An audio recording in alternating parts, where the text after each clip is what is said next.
Welcome to MiTio's first annual graduation ceremony. Today is May 21st, 2022, and this is Dr. Nelva Lee, the CEO and founder of MiTio, and your MC for the day.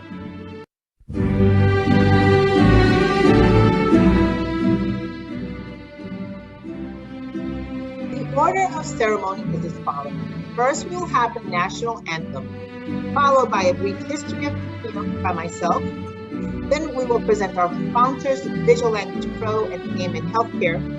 We will then introduce the graduating class representative and student speaker address, followed by the introduction of the guest speaker and commencement address by Cindy Rote, author of Healthcare Interpreting in Small Writing. Lastly, we will have the protocol, the presentation of candidates for the 60-hour certificate course and the 160-hour conferring.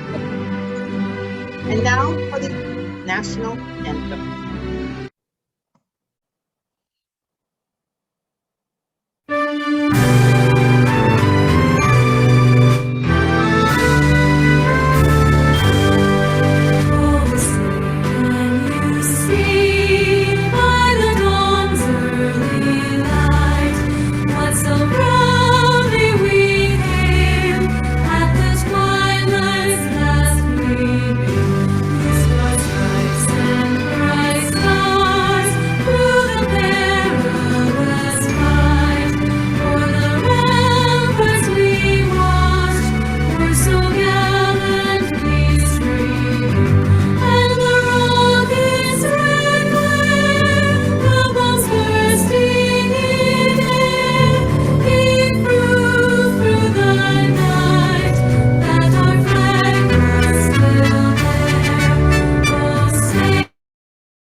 And now I'd like to tell you a little bit about our team. Can everyone hear me okay? If you can give me a thumbs up if you can hear me. Awesome. So I am Dr. Nelva Lee, founder and CEO of MiTio. We also have Donnie Lee Jr., COO and Chief Marketing Strategist, Dr. Pei Zhang, Lead Facilitator and Course Developer, and Marshall Alfano, our lead admissions coordinator. A little bit about our story.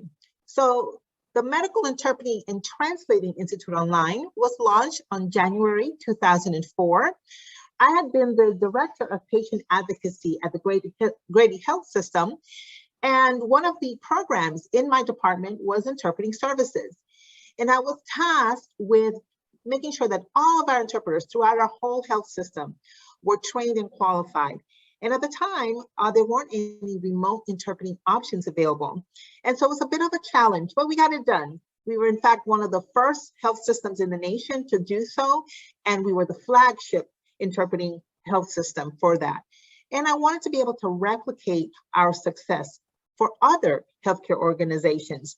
So MiTio was launched with the idea that we could provide very comprehensive, very rigorous training in an online environment. See, I was also at the time a professor for DeVry University and the University of Phoenix and was trained on how to develop courses. So I brought all that expertise and my love for healthcare administration and interpreting, and that's when we launched the Medical Interpreting and Translating Institute Online. In May 2017, we incorporated and rebranded. So we shortened the acronym just to MiTio. And October of that year, we were accredited by the IMIA, the International Medical Interpreters Association. In fact, we're one of 10 organizations nationwide to be accredited by the IMIA, and only 2 of which are online programs. In 2018, we launched the MiTio Staffing Agency after many of our alumni requested this. And so now every single one of our diploma graduates and most of our 60-hour certificate graduates are able to work for our agency upon completion of their program, and they're able to work with our clients that are in healthcare or government. In May 2019, we were accredited by the NPEC, the Non-Public Education Commission, and we have been reaccredited every single year after that. And in October 2021, we launched the Medical Assisting Program. And in fact, I will be conferring the winners in a few slides, the winners of the scholarship that we have awarded to 100 of our alumni. Our employer sponsors, these are sponsors that have partnered with us because they have realized how rigorous our program is, how effective it is in training bilingual individuals. And so they have partnered with us in order to employ our graduates. So Visual Language Pro, VLP, supports over 200 languages, including highly qualified sign language interpreters. They're passionate about creating linguistic access for everyone. And AMN Healthcare, they pride themselves in being an innovator. They pride themselves in being an innovator in the per diem industry, as well as being the nation's largest provider of clinical staffing services. Awesome. And so now I'd like to introduce our student speaker, Jonathan Richard Logan. He is a graduate of the University of Science, Arts and Technology, USAT, with a Bachelor of Education in 2009. He was born in the US, but he has lived around the world and is fluent in Italian, Spanish, and Portuguese. Jonathan has been teaching languages, translating, and interpreting for over 15 years. Shortly after graduating from MiTio's degree program, he started working as a facilitator and really enjoys helping others to develop their linguistic skills. Hello, my name is Jonathan. I'm a graduate of MiTio's 160-hour diploma course, and I would like to share my experience. I had worked for many years in the translating and interpreting fields before I took MiTio's course, and although I had done written translations in the medical field for years, the idea of interpreting live was a little bit intimidating to me, mostly because I wasn't sure what to expect. I was also worried that maybe I wouldn't have the right terms on the tip of my tongue while I was interpreting. And I also wasn't too sure about protocol during a medical encounter. But the idea of interpreting in the medical field, of having contact with the doctors and with the patients, was very appealing to me. So I started to search for a course that would prepare me for the field. And when looking at courses, one of the things that made MiTio stick out to me was the live practice sessions. If I had wanted to continue with written translations, a written online course would have been fine, but interpreting requires contact with people. And I didn't want to be thrown into that without practice. So the idea of combining written lessons with live practice sessions where I could get feedback and assistance was very appealing to me. And I can definitely say that the course did not let me down. I learned a lot about protocol, about how to handle situations where clarity or cultural brokerage were needed, and also how to handle a situation maybe if a specialized term came up that I wasn't sure about. Both the practice sessions and the course material surpassed my expectations. I feel that I graduated with more than just a piece of paper, but with experience and expertise ready to enter into the field. MiTio was also very helpful in getting my CMI certification. Thanks to their training, I knew exactly what to expect when I took the test, and I was able to pass on my first try. Anyone who's bilingual and who's interested in entering the medical interpreting field should definitely take a look at MiTio's diploma course. Thank you, Jonathan. That was an amazing testimonial. And now for our guest speaker, Ms. Cindy Road. Ms. Cindy Road was the lead developer of Bridging the Gap, which is the premier curriculum for medical interpreting. Ms. Road is a founding member of the National Council on Interpreting in Healthcare, NCIHC, where she currently serves on the board, a founding member of the Washington State Coalition on Language Access, and a former board member of the, oh gosh, I can't see the bottom, of Notice. Ms. Road established a unique continuing education through Interpreter Division at Notice as well. And as we all know her as the author of Healthcare Interpreting in Small Bites. And now, Ms. Rowe, I will give you hosting access. Give me 1 second.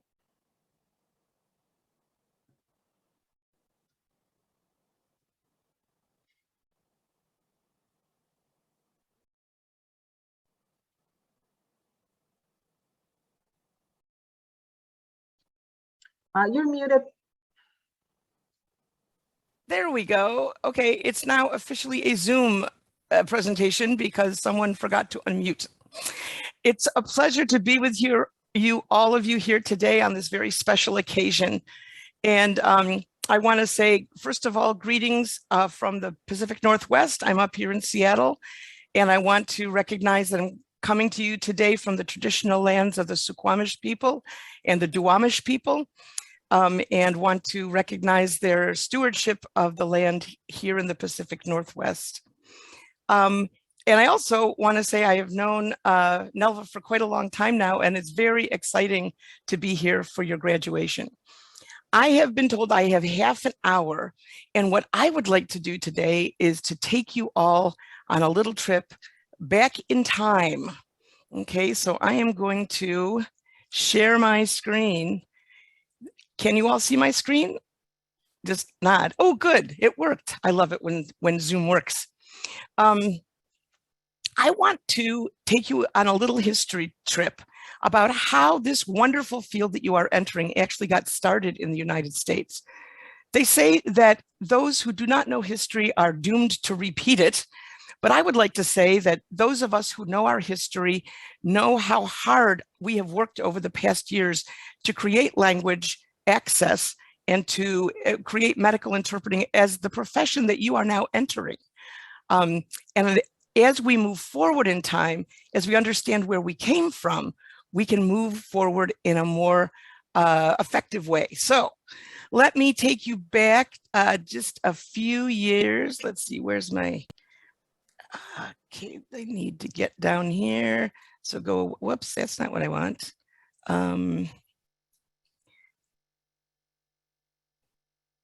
Okay, sorry, this is, okay.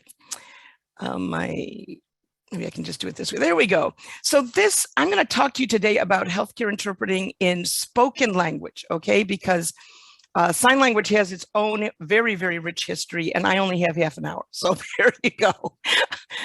I'm going to go back in time just a little bit. Well, maybe not that far back in time. This is where I started interpreting back in the Jurassic period. But let's jump ahead to the 1990s. Anybody there remember the 1990s? Some of the great icons of the 1990s. But let's talk about where healthcare interpreting was back in the 1990s. I'm not sure if any of you on here would have been around back then, but it's about 30 years ago, right? But let's think about who interpreted. Oh, I saw Samir raise his hand. Samir was around in the, thank you, Samir. Now I don't feel so old. Let's talk about who interpreted. Well, back then it was mainly family and friends. Believe it or not, if you walked into a hospital and you were not proficient in English, you were expected to bring somebody with you. Or maybe they would call that bilingual staff member who might or might not be bilingual and who might or might not actually know anything about healthcare. So there was a lot of, semi-bilingual people being called in to interpret. And there were a few here and there professional interpreters, but very, very few at that time. In terms of research, there was very little. And what was very hard about it was that they never defined what they meant by interpreter. So you really couldn't compare different pieces of research. You never really knew if they were talking about somebody who was trained, as you all are, or somebody who had just been called in, because their last name sounded vaguely Hispanic, believe it or not. So there was very little effective research. In terms of legislation, we did have the 1990s Americans with Disabilities Act, which guaranteed interpreter services or any kind of reasonable accommodation for patients who were deaf or hard of hearing. And we also had the 1964 Civil Rights Act. Title VI of the 1964 Civil Rights Act says that if your program takes any kind of federal funding, you may not run it in such a way as to create discrimination on the basis of race, color, or country of national origin. And in 1974, a Supreme Court decision in Lau versus Wade ruled that language was an aspect of country of national origin. So to put it bluntly, if you took any kind of federal funding like Medicaid or Medicare or any kind of research grants, you had to provide language access for your patients who did not speak English. So that either meant a bilingual provider or it meant working with an interpreter. But I put this in blue because this wasn't being effectively enforced. And many, many institutions in 1990 didn't even know they had this legal requirement. They didn't even know they were required to do this. In terms of reimbursement as to who was going to pay the hospitals, reimburse them for providing language services, well, yeah. No, we just laughed about that, you know. Didn't look like anybody was going to pay for it. And you can imagine how happy the administrators were about that. In terms of technology, we were still in the Stone Age. There was technically over the phone interpreting. There was only one company that did it, and it cost over $4 per minute. And so it was not used practically anywhere, way too expensive. Training, well, it was kind of like we were in kindergarten. There were very few programs, very few. Most of them were short, under 12 hours. They were more orientations than they were trainings. And they were, as I say, in very few places, maybe Boston, Minneapolis, Seattle. But as I say, in Seattle, what we had was like 12 hours, not very effective. And in terms of networking, there were places around, a few around the country where language access was just beginning to get started to be talked about. But those places, the people weren't talking to each other. So those of us in Seattle didn't talk to the people in Minneapolis or Boston. Everybody was kind of on their own. Certification. Well, at that point, if you'd said certification, everybody would have said, what?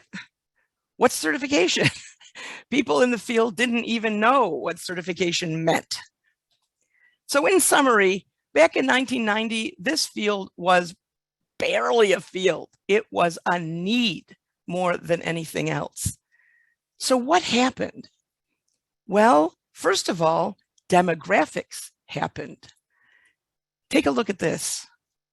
In 1990, we had 14 million people in the United States who indicated on the US Census that they spoke English less than very well, which is the government's definition of limited English proficient, LEP, 14 million. In 2000, the number was 21.3 million. In 2008, 26.4 million. And in the 2020 census, 26.9 million.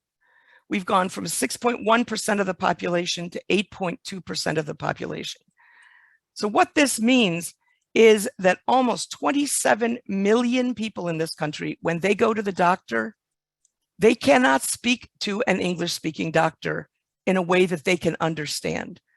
And let us not forget for whom we interpret, which is both patient and provider, the providers can't talk to the patients, which means they can't do their jobs. Another thing that happened were rules. Isn't this interesting? We had the 1964 Civil Rights Act, but the rules were not being enforced. In the 1990s, or actually in '89 it started, the rules started to be enforced. The Office for Civil Rights had 122 civil rights complaints between 1990 and 2003. Those were complaints based on a failure to provide adequate language access in healthcare settings, which is called a country of origin violation. In 2000, because of this, in 2002, the Department of Health and Human Services actually sent out to every hospital, clinic, and healthcare organization in the country legal guidance about their requirement to provide language access. And you can bet this was a big surprise for a lot of places. They had no idea they were required to do this. And in addition to simply sending out this guidance, DHHS started to do something new, which is called compliance reviews. Instead of just waiting for someone to lodge a complaint, they actually went out and started randomly checking hospitals to see if they were providing the interpreters that they were supposed to provide. We also began to see some exciting legislation at a federal level, at a state level, and at local levels requiring the provision of language access, not just under an interpretation of civil rights law, but actually under the law itself. And the most important one for you to know about right now is the Affordable Care Act. That's right. In Obamacare, there is a part that says that institutions have to respect the 1964 Civil Rights Act, and that as part of that, they have to provide language access. And if you want to go in and look at section 1557, it actually spells out what it means by a qualified interpreter. So patients have a right to a qualified interpreter if they cannot speak English well enough to speak with their provider in English. There were also some lawsuits that popped up. For example, in 2001 in California, a Laotian patient, Hongkham Suvanarath, and I'm sure I mispronounced that, for which I apologize if any of you speak Lao. This person was imprisoned for 10 months illegally for not taking her tuberculosis medication. But what's interesting is that she doesn't speak English, and she never had an interpreter, not leading up to or during the 10 months that she was illegally imprisoned. In 2002 in Florida, a 36-year-old woman with bacterial meningitis was misdiagnosed because her providers decided to use a semi-fluent friend to interpret. And many of the key symptoms were simply never interpreted. And as a result, this patient died, which resulted in a very expensive suit. In 2002 in Arizona, a 13-year-old, Griselda Zamora, was actually asked to interpret when her parents brought her to the emergency room. She was the patient, and they made her interpret. And as a result, she died at 13 years old. All of these ended up as lawsuits, which is the only way that we got to hear about them. But this underlines how critical it is to have a qualified and trained interpreter present when patients and providers need to speak with each other and they can't speak the same language. There was also pressure from accrediting bodies like the Joint Commission that accredits hospital and the National Council on Quality Assurance requiring the provision of language access. And we had a bunch of research that was finally done, qualified researchers doing work that showed that when patients don't get effective interpreting, they have less access to health, they have poorer health outcomes, and they are treated in a discriminatory sort of way. And because of all of this, there started to be some public reimbursement to hospitals for the provision of interpreter services. And norms begin to change. When I started in this field, we went from, why do we have to provide interpreters, to how can we provide language most efficiently? And finally, from administrators, I started hearing, cut the interpreters? Are you crazy? How would we communicate with our members? I can't tell you how happy I was the day that I heard that from a hospital administrator. And another result was that delivery service methods became a lot more sophisticated. So instead of just, scrambling around trying to find somebody who might speak a language other than English, we actually had hospitals setting up programs of staff interpreters, contracted interpreters, agencies that would contract with interpreters, and then an increase in telephonic and video interpreting. So many hospitals began to have what we call hybrid systems, where there were many different options for getting an effective interpreter on site or on the phone or on the video to facilitate language access. So where are we in 2022? I'm still back in 2002. 2022. Here we go. Where are we? Who interprets today? Well, unfortunately, once in a while, we still find places using family and friends. But there are, in the Affordable Care Act, Section 1557 of the regulations, it clearly states that family and friends are not supposed to be used to interpret unless they are the only option, and it's an emergency. What we're seeing a little bit more of are not just bilingual staff being called to interpret, but trained and vetted bilingual staff. These are called dual role interpreters. And these are people who are nurses, medical assistants, and they have been actually trained as interpreters. And it's a much more formalized system. But most of the interpreting these days is being done by professional interpreters. These are people who have, like you, who have been trained, who have been tested, and who come into the institution simply to interpret. Not that it's simple. I should say they are dedicated interpreters. They are there only to provide their professional service, not to be divided between many different roles. In terms of technology, telephonic interpreting is almost universally available. Almost every place I know that I have ever gone in a hospital or clinic has a telephonic interpreting system. And video interpreting has been introduced in quite a few hospitals. We also see computer-assisted translation, where human beings are using machines to do the first run of a translation, and then the humans go back and basically fix it. But it's a lot faster and a lot cheaper. And this has really improved in the availability of translated documents in many hospitals and clinics. And healthcare interpreting is also becoming more professional. Look at this, what we did not have in 1990. We now have more agreement on what is the appropriate role of the interpreter. Back in the 90s, there was a big debate about, is an interpreter a social worker? Is an interpreter just a black box? And I think now we have a much more sophisticated understanding of where interpreters should be starting and the potential roles interpreters can take on temporarily if it turns out that the patient or provider are not understanding. We have a national code of ethics vetted by interpreters everywhere in the United States. We have a national standard of practice that tells us how to do our work and lets other people know what they can expect from us. And we have national standards for training programs.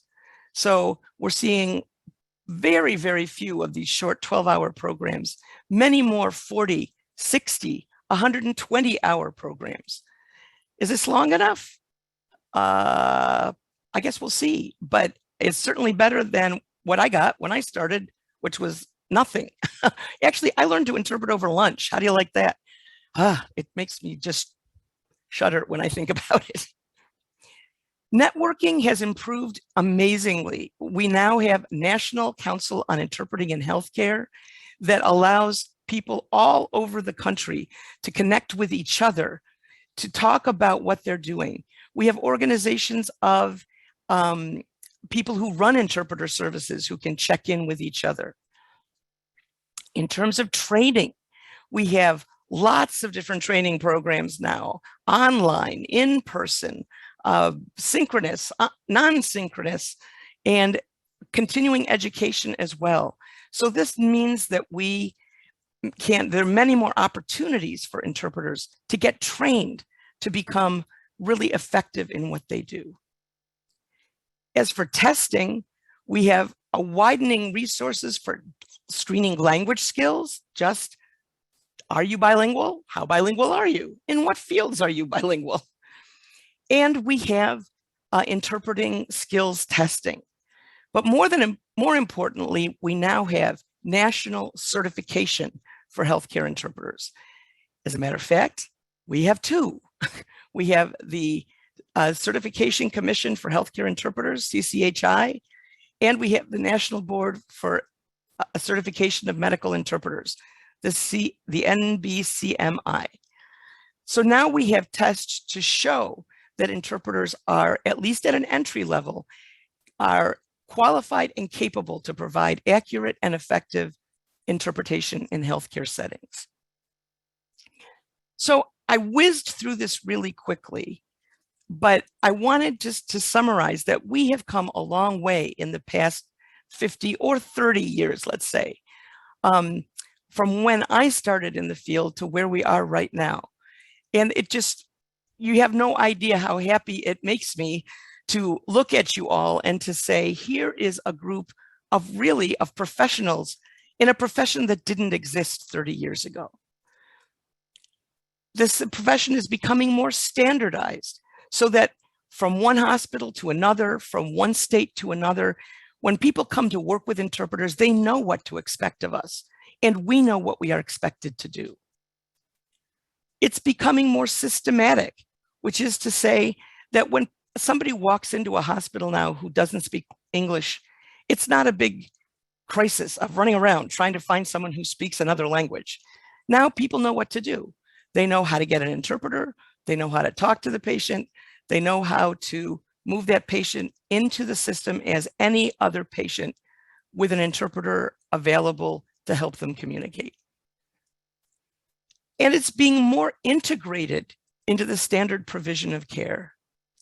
Do you know, when I started, in the few places that had language services in the hospital, they were kind of an ancillary department. They ran their own payroll. They had to run their own human resources. They were like I don't even know how to say it. It was like they were some kind of separate entity that was kind of glommed onto the hospital. But now you won't see that. Language access services is a department in hospitals. It uses the same payroll, the same human resources, the same policies as the whole rest of the hospital. It has been integrated into the healthcare system. And that is a huge step forward. So what comes next? What can you expect as you go out into the field? Well, I wish I had a crystal ball or some other way of predicting the future. Unfortunately, I don't, but here's what I see. First of all, I think there's a lot of reason to believe that we will have some smooth sailing going forward. One is just taking a look at the limited English population in the United States. As you notice, this line keeps going up. And as we bring in other refugee groups, because we are a country that welcomes refugees, more or less. We could talk about that. But as you know, President Biden has promised a place for 100,000 refugees from the Ukraine if they want to come. And that means we will always have populations of limited English proficient people who need our help until they can learn English. Even if you just look at the foreign-born population, look at this.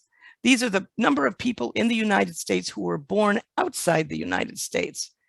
Here's where we are right now, right? And here's projected, and it just looks to be going up. Also, look at the number of foreign-born US residents with health insurance. Since the Affordable Care Act was passed, an increasing number of people who previously didn't have access to health insurance and therefore never came to the hospital, now have health insurance, and we are seeing them much more often in clinical settings. What are the implications of all this? Well, we will not be running out of people who need language assistance very soon. And that is kind of a job guarantee for many of you. We also look at changes in how healthcare is being provided, or in health in general. It used to be that most of what we saw in the healthcare system were acute illnesses. But now what we're seeing are chronic illnesses. What's the difference? Well, acute illnesses develop quickly, it's severe, and it's over quickly. So you usually either get better or you die. Chronic illness develops slowly. Symptoms are less severe, but it persists over a long time, and it's often progressive. That means it just gets worse. So we're talking about the difference between infections and arthritis, diabetes, emphysema. These are conditions that are going to require people to be in contact with the healthcare system over long periods of time, probably for their entire life. And so the implications of this, managing chronic disease requires an understanding of the condition and the therapy. Patients need to understand. They need to make lifestyle changes. And there needs to be constant follow-up. All of these require clear communications. You can probably cast a broken bone with minimal conversation with the patient, but you cannot help them manage their diabetes unless you have clear communication with them. There's also been changes in healthcare, in how healthcare is provided. It used to be that providers were paid fee for service. They gave a service, they got paid for it. Now, under the Affordable Care Act, they're getting paid for outcomes. For example, hospitals that have somebody who is rehospitalized for the same problem within a certain period of time will not get paid for that second hospitalization. So the patient better understand their discharge instructions, right? They need to know what's going on. Also, care is getting more personalized. Have you seen this? Telemedicine, where you can access your doctor over a video. And also you can text your doctor now. How about that? But all of these require communication. And we see we have much better care coordination than we used to between families and the group of doctors. And, oh, look, there's an interpreter. Because if a patient or their family is going to meet with the care team, they have to have clear communication. And that requires, if the patient doesn't speak English or the family, that they're going to need an interpreter. There's also been a growing focus on patient safety. And these are the 4 bases of patient safety. And look, communication, it's basic for patient safety. Well, how are they going to do that without us? I ask you. There have also been changes in the interpreting field, more trainings available, in-person training, online training, continuing education, synchronous trainings where you're all online together, asynchronous trainings where you just go on and take a continuing ed course on your own. But now there is a lot of training available for interpreters. We also, as we mentioned, have national certification, and a growing number of hospitals and clinics are requiring it. So if you're not certified yet, and there's no reason you should be, you just finished your training, but you should plan within a year to become certified, because this is going to be increasingly required. And we are part of a fast-growing field. Look at this data from the Bureau of Labor Statistics. In 2016, they posited that this is the rate at which all jobs were going to grow in the US economy. This is the rate at which jobs in translation and interpretation are going to grow. Do you notice something? This is amazingly, it's an amazing increase, much greater than just jobs in general. So this is a fast growing field. However, there are some things that we need to keep our eyes on. We notice that interpreter service budgets are being cut. And since COVID has really impacted the budgets of many healthcare institutions, we find that everything's being cut. All departments are being asked to cut. And what they're doing oftentimes is they're cutting the staff interpreters and moving exclusively to remote modalities. Now, there's nothing intrinsically wrong with video interpreting or telephonic interpreting, but can you imagine telling a mother that her baby has died over a video, over a telephone? Can you imagine telling someone that their cancer is inoperable over a telephone? I think there are many times that remote modalities are not appropriate. So this shift to remote is a little concerning. There's also a continuing lack of understanding among administrators about the importance of language access and the effective ways of providing it. And we have to note, we have, especially in some parts of the country, a very strong anti-immigrant sentiment where people are not happy about money being spent to provide services for immigrants and refugees, although that is a tiny portion of the costs of our healthcare system. And finally, we have to ask, is artificial intelligence a threat? Are we going to be replaced by smart machines who can interpret without an actual human being involved? I think the answer is not yet. We certainly are not there yet. Any of these, like Google Pixel Buds and any of these, you can even see Google Translate, they have gotten much better, but they are not there. And even Google itself says that Google Translate is not supposed to be used in a healthcare setting, in any high stakes setting. So I think the jury is out on this one. So we are not safe in harbor where we can rest on our laurels. So we need to ask ourselves, what's it to be? And I say, we all need to fight for language access. Interpreters, you do your part by improving your skills, getting certified, learning to use technology effectively, and educating the healthcare team on how to work with you effectively. Managers, they need to defend their hybrid systems. Don't let them fire all the staff interpreters. They need to experiment with new and cheaper ways of doing this work without compromising quality. They need to educate the administrative teams about interpreting language and language access. And vendors, those language service providers, please, no race to the bottom. Please don't just keep cutting your costs, because that means you're cutting what you're paying interpreters. Care for your interpreters. They are this limited resource on which you are basing all of your business. We need to take care of these people. They are our chicken that lays the golden egg, if you will, but you have to take care of them and treat them well, treat them with respect, and pay them adequate wages. Everyone needs to support each other. This is not interpreters against vendors, managers against interpreters. We are all in this together, all maintaining the vision of providing good language services to patients and providers who cannot speak to each other without our help.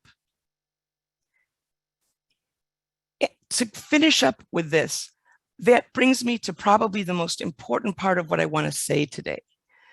And that is this: what you do, by the very nature of it, often seems to be in the background. Of course, if you're doing it well, you're in the background. If the patient and provider feel they've talked directly to each other, you succeeded in doing your best work.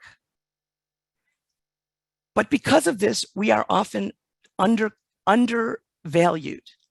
You need to know how very important you are. If you're not there, patients can't tell their stories. They can't describe their symptoms. They can't give informed consent. If you're not there, providers can't get a history. They can't understand what the patient is complaining about. They can't do any kind of procedures without a viable informed consent. And they can't come to a diagnosis and share that diagnosis with a patient. They can't help them figure out how to treat and how to improve their health. Really, as we move more into treating chronic disease, without good communication, there is no healthcare. As one provider once told me, without a good interpreter, if I'm treating a patient who doesn't speak English, I'm just doing veterinary medicine. Without you, there is no healthcare for patients who speak limited English. You are the absolute critical link in this working relationship. So never underestimate the importance of what you do. Don't give up on continuing education. Keep learning new things.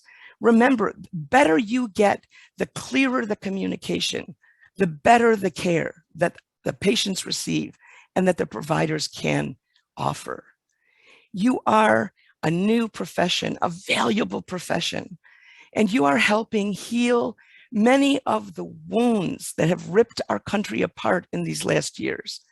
Because through you, that unusual patient who speaks a strange language suddenly isn't strange anymore. That patient's asking the same questions that the last patient did who spoke English. Suddenly, this is a person with thoughts and feelings and healthcare concerns. And you being there helps create that bond. So remember how important you are. Remember how important it is that you do your best work always. And congratulations for dedicating so much time and effort to getting a degree, to getting a certificate, for preparing yourself to be that very best critical link. I thank you for your work. And I know that we will meet again sometime. Thank you. Thank you, Ms. Rowe. That was amazing. Your passion is still fiery. So we thank you so much for that amazing presentation. We want to congratulate all of our alumni who submitted their applications for the Medical Assistant Scholarship. And here we present all of those winners. You are all amazing and you are all part of the MiTio family. Congratulations to you all.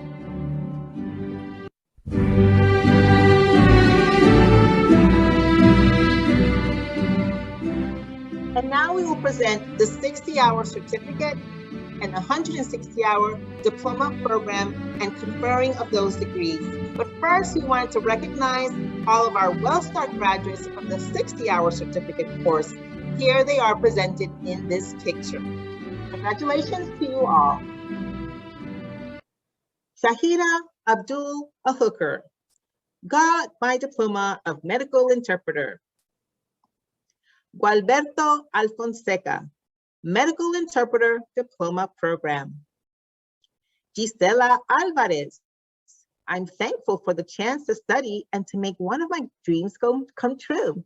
I will try my best to help people with limited language skills, utilizing my language as interpreter. Luces Ibar, medical interpreter diploma program.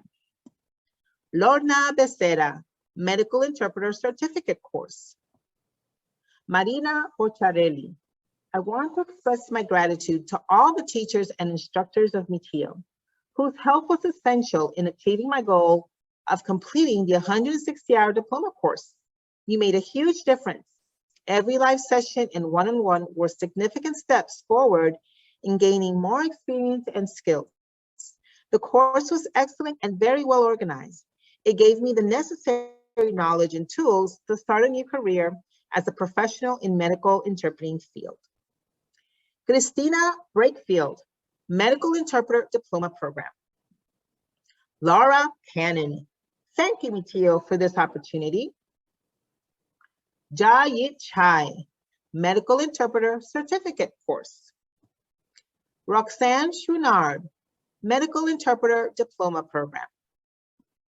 Cairo Cortez, thank you, MiTio, for your support.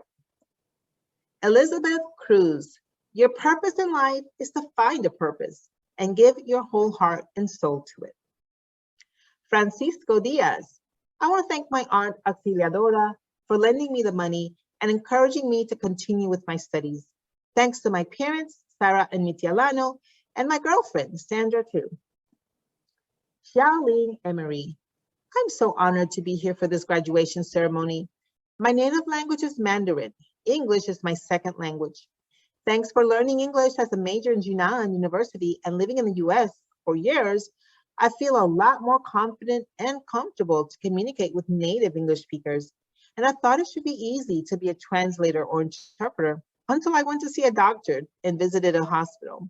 I found out that there are so many medical terminologies I don't know, and that the healthcare system is so much different. I can imagine how difficult it would be for a foreigner or someone who speaks limited English to get healthcare. I want to help those people, and I want to be a medical interpreter. Therefore, I took the 60-hour medical training from MiTio and found out that the training is so helpful and professional for my career. Jorge Cuello Espinosa. I was grateful to be part of this self-paced course. I'm looking forward to an exciting career as a medical interpreter. Also, a big thank you to Mr. Jose Caballero for supporting me during my studies. I thank all MiTio staff for communicating with me, email after email. Thank you for your patience with me. Finally, I thank Dr. Lee for guiding our school to be well known and respected in the United States. God bless you all. Judy Franco. It is quite easy to become stationary in life. Comfort is the greatest enemy to progress. Upon graduating from a foreign medical school, I lost my father and my mother became ill. It was easy to dream as a child, but reality forced me to focus on survival first. Being the eldest of three forced me to find work to support the family. I was not able to complete my dream as a medical doctor. As a result, I became a very independent and strong individual. I have assumed these responsibilities my entire life and put my goals on hold. I have decided to return to school at the age of 63 as a role model for women because it is never too late to dream, and age is just a number. I have worked a multitude of both administrative and medical jobs in which I have always been the interpreter for individuals whom Spanish is their primary language. The confidence, respect, and honesty I give and receive are priceless. In conclusion, I would like to state that I have been able to appreciate the need for patience, tactfulness, and sensitivity when dealing with patients. My experiences have enlightened my way of thinking as a human being, both mentally and physically. I will continue to utilize my skills in closing cultural and language gaps that often exist between healthcare providers and their patients. Evelyn Guevara. My career path was not clear to me until my last year in college, when I decided to randomly take an Italian class. That is when I realized how much I love languages and the ease I had to learn them. Since then, I have perfected my Spanish, French, and English, and MiTio has been one more achievement for me to reach my goal of being nationally certified as a medical interpreter. I look forward to all the opportunities that this field has to offer. Lisbeth Madrid Hernandez. If you have a skill, use it for the good of others. Janet Mahoro. I'm so grateful to have completed my course with MiTio. Looking forward to keep working with them. Nuria Enriquez. MiTio is helping me to reinvent myself professionally, and it is life-changing. Xiao Jiao Huo. Medical Interpreter Diploma Program. Rami Roy Jarjur. I'm an English to Arabic interpreter. Rosalind Soto Johnson. Thank you, MiTio. I'm enjoying my new career path. Ella Khan. MiTio has been an extraordinary experience for me. Working as a professional interpreter has been a great achievement in my life, and I'm really proud of my diploma as a medical interpreter, medical translator, and my certificate in mental health. I will continue studying and improve myself with the help of the outstanding team of MiTio. Kippy Lipham, Medical Interpreter Certificate Course. Jonathan Logan. Both the practice sessions and the course material surpassed my expectations. I feel that I graduated with more than just a piece of paper, but with experience and expertise, ready to enter the field. Anastasia Lopez.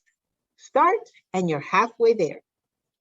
Oscar Lopez, Medical Interpreter Diploma Program. Sophia Lopez, Always Being Grateful. Nancy Manley, Medical Interpreter Diploma Program. Elsa Martinez, graduated from 160-hour certification on medical interpretation and 120-hour certification on court interpreting. First, most, I thank God, my family, and the MiTio family for all your support. Thank you, and many blessings to all. Yvette Michelle, Medical Interpreter Diploma Program. Manuela Miletovic, Medical Interpreter Diploma Program. Marcia Morel, thank you to MiTio team for your support. Never would have made it without God and you. Karima Omari Manashra, I chose to go back to school to further my education in interpreting and translating languages because I love to help people communicate and connect with each other, even though there might be a language barrier. Erlina Ortega, Medical Interpreter Certificate Course. Carol Bautista Pavon, Medical Interpreter. Interpreting is not easy, but it's something I've always been passionate about. I love the mix between medicine and languages, and the day I saw the opportunity of doing this course, I felt more than excited. I'm grateful to God, Dr. Lee, the MiTio team, and my colleagues for helping me through this process. Ellen Perez, with God, all things are possible. Nilda Peralta, healthcare is a field in which training and education, including continuing education, is imperative in order to provide the highest quality of care for patients.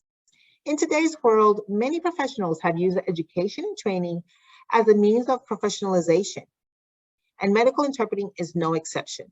It is through education that professionals acquire a solid framework.